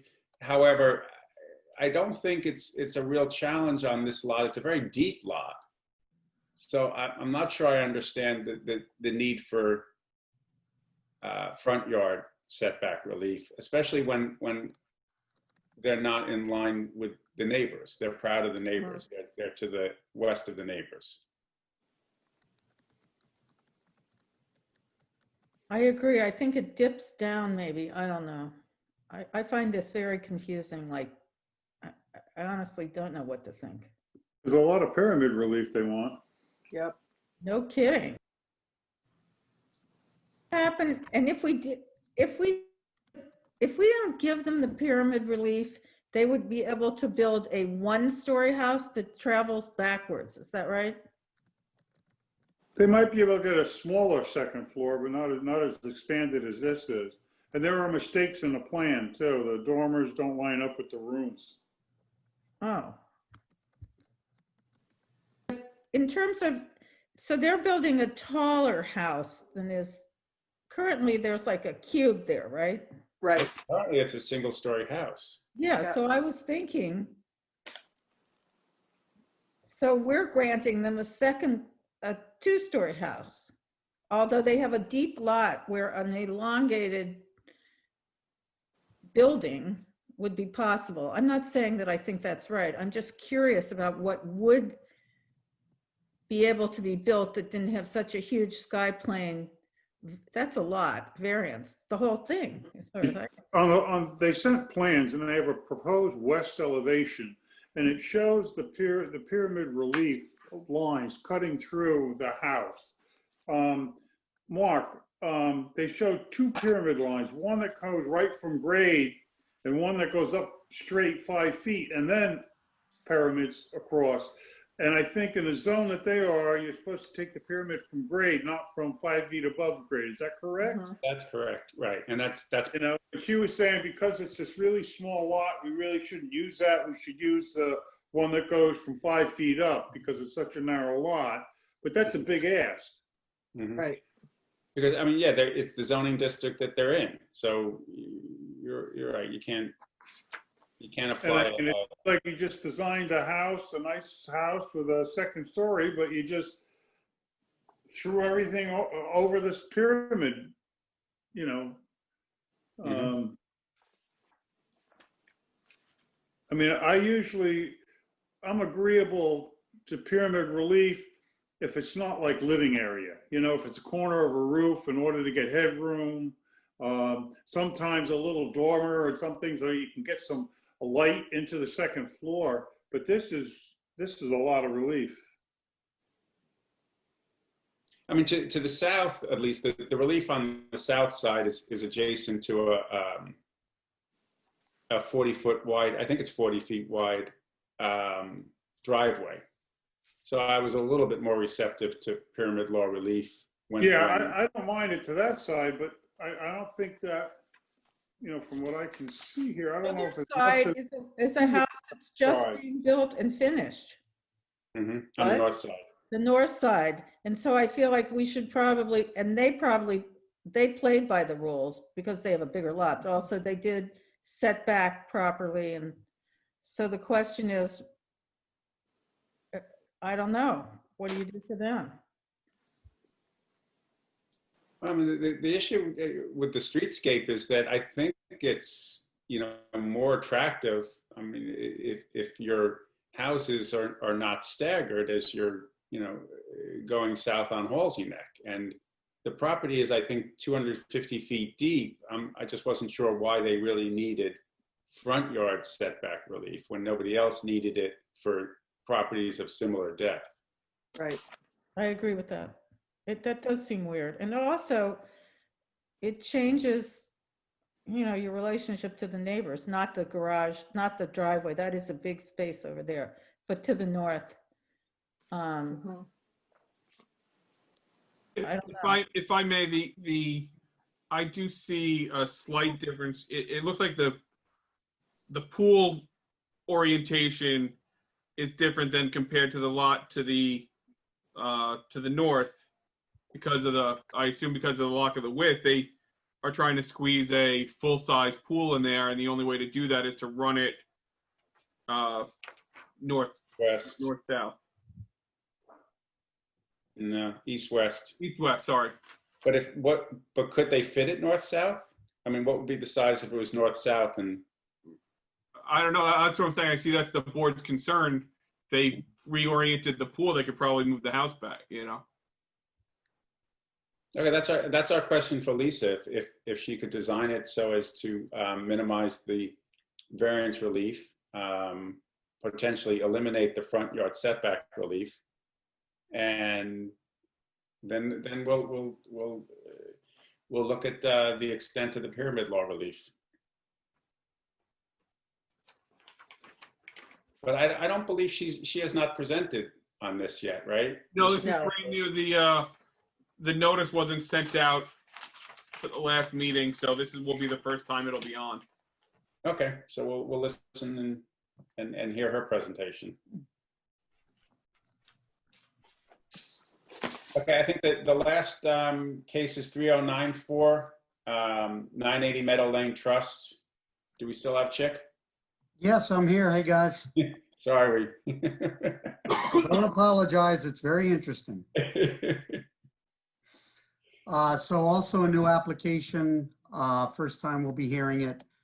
I took a quick look. It does appear as though they have designed this to meet the various requirements in terms of setbacks. The plan does show the 125 foot. There is a driveway that goes through the landscape area, which is really unavoidable. I might ask questions about the configuration of the driveway and if there's any way to reduce the amount of surface area within 125 feet of wetlands because of the way it branches off. The house and all structures appear to meet the 150 foot and the sanitary meets the 200 foot. But there are drainage structures which are subsurface within the 125 to 150. So overall, the whole north part of the property is staying natural, and it for the most part meets the setbacks. Certainly would love to hear any board input, and certainly we'll be hearing this for the first time next week. Are there any questions from anybody on the board? Well, No, I is want to there- have the presentation first. is it unavoidable that they get variances for the driveway? There's really no other way to access the property, Okay, so it is unavoidable. It's really just a question of the configuration and seeing if it can be minimized. I think that there's a very extensive landscape restoration plan, native restoration plan that I'm hoping they'll present as well. But it's a very aggressive, in a good way, a very extensive planting plan. So we can certainly hear this and deliberate after the initial presentation. But it's not really a variance. Correct. I want to speak to that. Permit, really, the chapter 116 spells out the setbacks, and it's a deliberation process to ensure that wetlands are protected and impacts are minimized. right, I misspoke. No, It's true, I did. It's a No. wetlands setback. yeah, it's just a different set of standards that we have to look at. Hopefully Chick's taking care of that. We do our best. Okay, I think that's it. I know David circulated. Hold, no, before we move on, we didn't get back to 3085. Oh, you're right, see? So 3085 is 131 Flying Point Realty. Oh, yes. We do have new submissions on that. And that is a variance for a front yard setback to expand a house into the front yard setback. So let me remember, I think it was a 25% variance. Thank you, David. We're almost. No problem. Kara, what is this supposed to be under for, because on my agenda it was under pending decisions. Is that the proper place? No, it should have been pending cases. It was a reopened Okay, matter. no problem. Thank you. At this point in time, I think I will say good evening to everyone. Oh, Chick, don't leave. Good to see you, Nick. Yeah, good to see you guys. Take care. Have a good evening. Okay, see you next week. Take care. You too. On this Flying Point, what is, I don't quite get, they're trying to keep that old tennis court. Is that the problem here? They're keeping the tennis court. They're building a new pool. They're building a brand new house. Right. I kind of find it weird.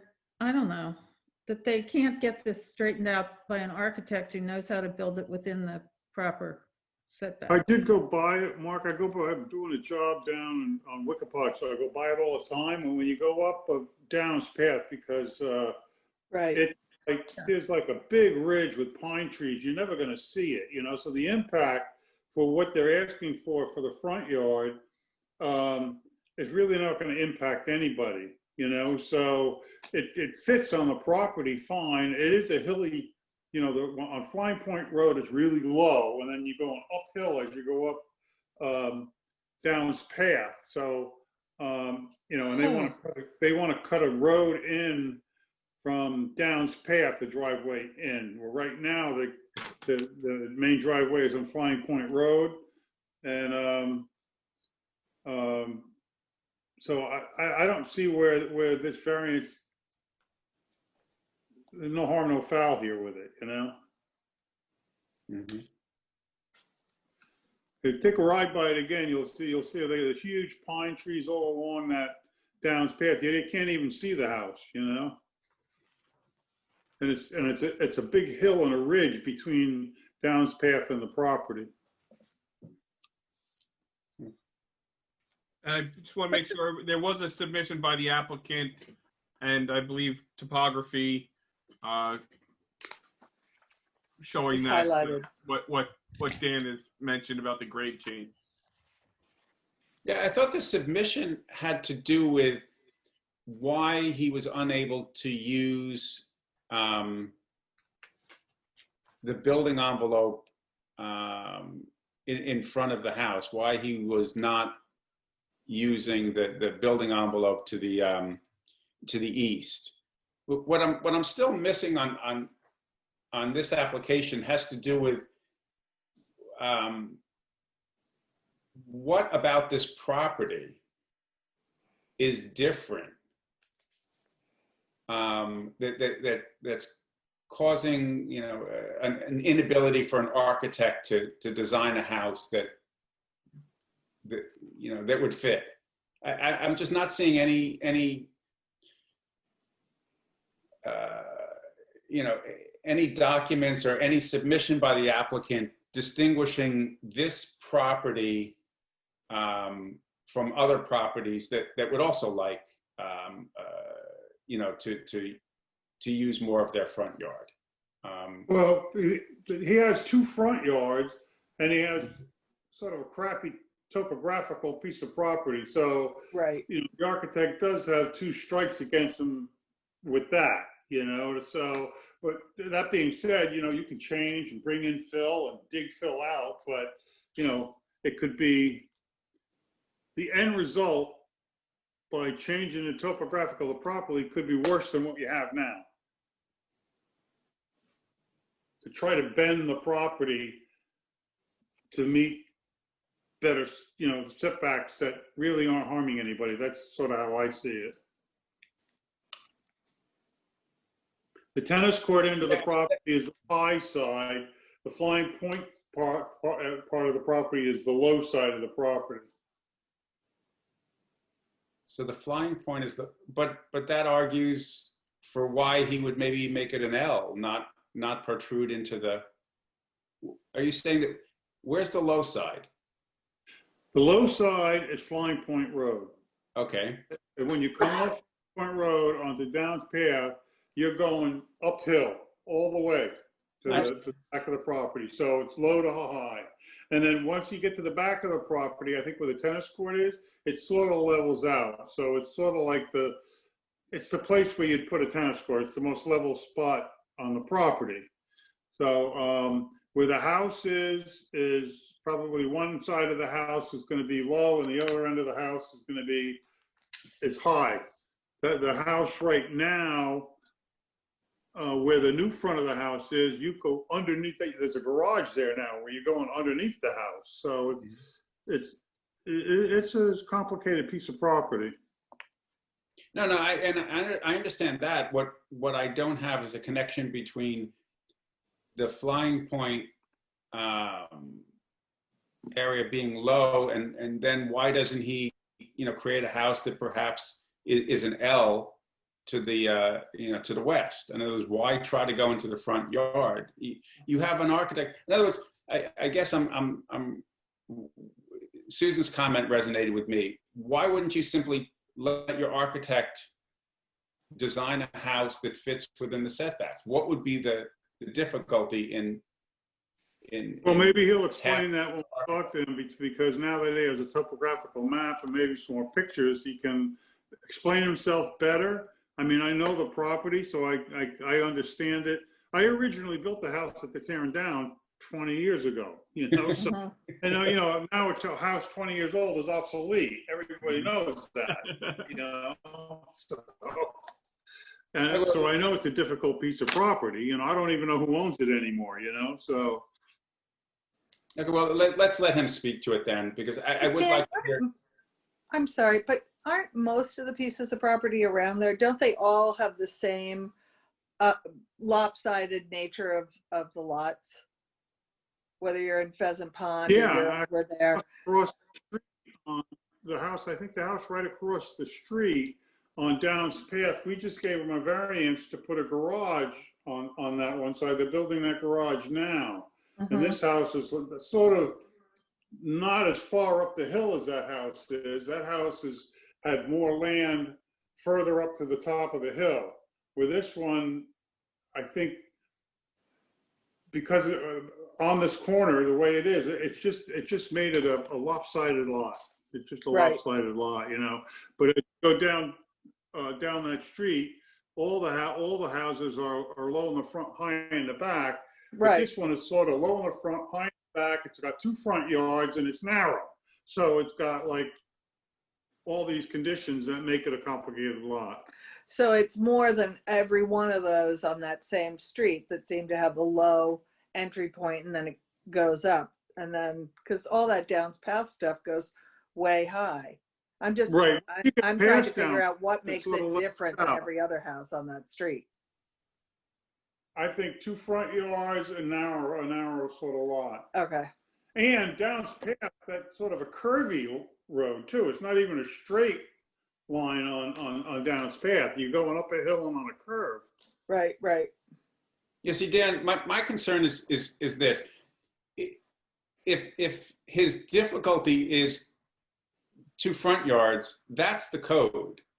If his difficulty is, that he has a particularly narrow lot, that's some basis for, a possible variance. I didn't see the lot as that narrow. I thought it was about 170 feet wide when I looked at it, but I'm doing that from memory. But I didn't see it as particularly narrow. So maybe anyway, narrow because it's so long, from front to back. So,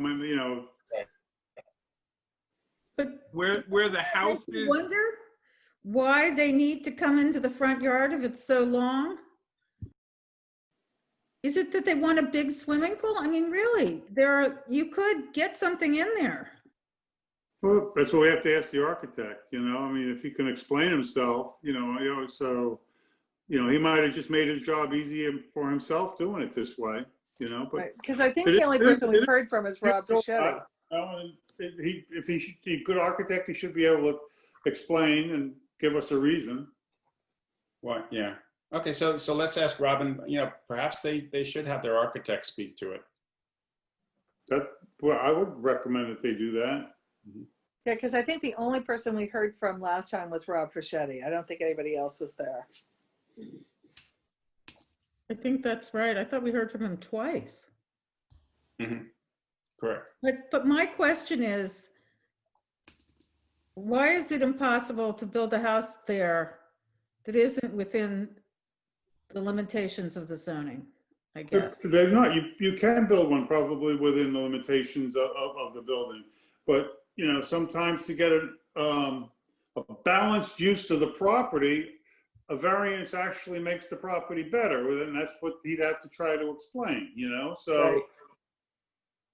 If they weren't starting with, because now they're starting with a blank lot, they're taking away the house you built 20 years ago.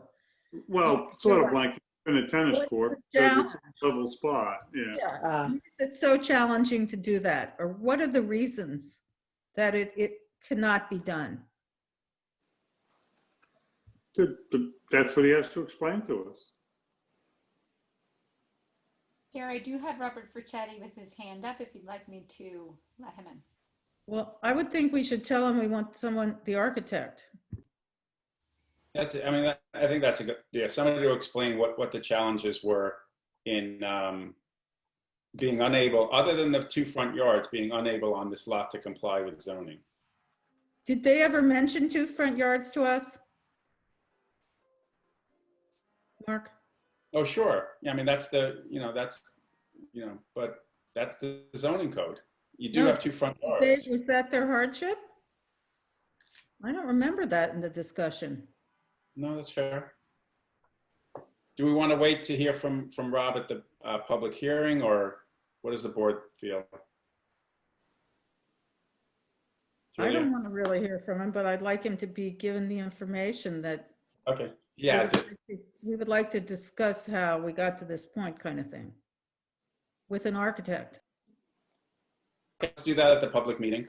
And I know David circulated, I hope everybody saw it, David circulated some preliminary ideas with respect to improving our application process. So let's all look at that, because I think it's going to make our work a lot easier in the long run if the applications are more detailed. Agreed. I would never apply for a variance. I'll tell you that right now after looking at those things, but it's necessary. First and foremost, I feel when I look at the papers that I have received since I've been on the ZBA, that I want to have whoever's doing this, first I want to know what they're asking for, but specifically in their words, what is it? Is it 278 feet on the west side setback or whatever it is? And I feel like I have to go through all these papers full of malarkey to get to that point, that there should be like a cover sheet or something that says out straightforwardly to us what it is that they're asking for.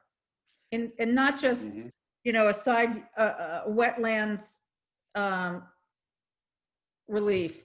It should be the specific, that you can check that off, but then I would like them to say in their own words or their lawyers' words, what specifically with the numbers, everything that they are seeking relief for. I think that would be really helpful. I also think on the survey, they should mark the principal and the accessory building setback lines on the survey so that you can physically see the parts of the building that's over or in relation to the setbacks. I couldn't agree more. Right, so the building envelope on the survey. Okay. The agendas that we receive that highlight what the variance is being sought, those are the agendas I appreciate the most. Not just the case number and who's bringing it, but the ones that we've received in July, August, and September that said, see if a variation, let's say 116, and where. Those actually make going through the materials for me significantly easier. That and having the time, there have been huge improvements. Like when we get an agenda, even for the work session, it would be helpful to have, the variance request right there on the agenda. Agreed. Yes. So we don't have to cut. Yeah, if it's wetlands, if it's setback, if You it's guys right. have copies of the notices? Yes, but Yes. have those notices updated every time we have an agenda. Especially since one of my concerns with. You mean for a pending for applications that are ongoing, you want listed on the agenda what the requests are for? Yes, every agenda should have for We've instance, received those, David, August, September, they were fantastic. This time we didn't receive it that way. The formatting has shifted it back to what it was originally a year ago.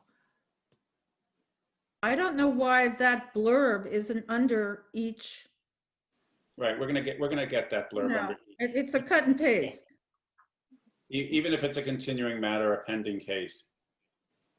But by the way, David, I looked at, the town has a questionnaire for the applicant to complete, which goes to Julia's point. I mean, they need to answer questions that clarify the relief that they're requesting and why. And it actually goes through a point-by-point questionnaire as to what difficulty are they confronting, et cetera, why they think they're justified in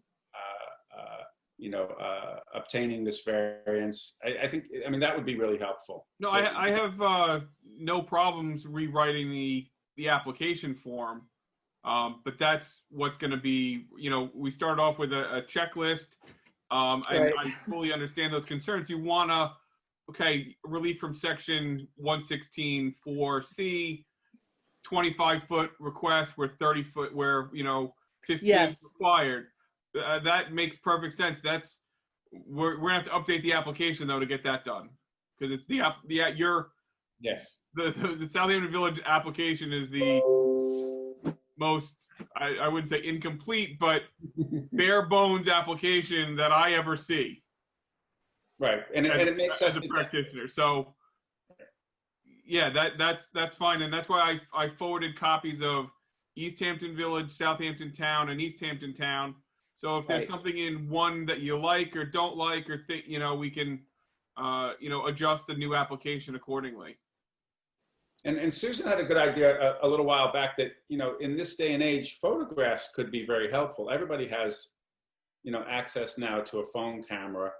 Sometimes it might be helpful for them to, provide photos as part of the application so that we can, have a visual representation of what's being requested as well. Okay. I'll say that the ancillary materials that have come for 950 Meadow Lane have been some of the most helpful I've seen in a year in terms of understanding what the core issue is for both the applicant and the neighbor. It just synthesized the discussion for me significantly.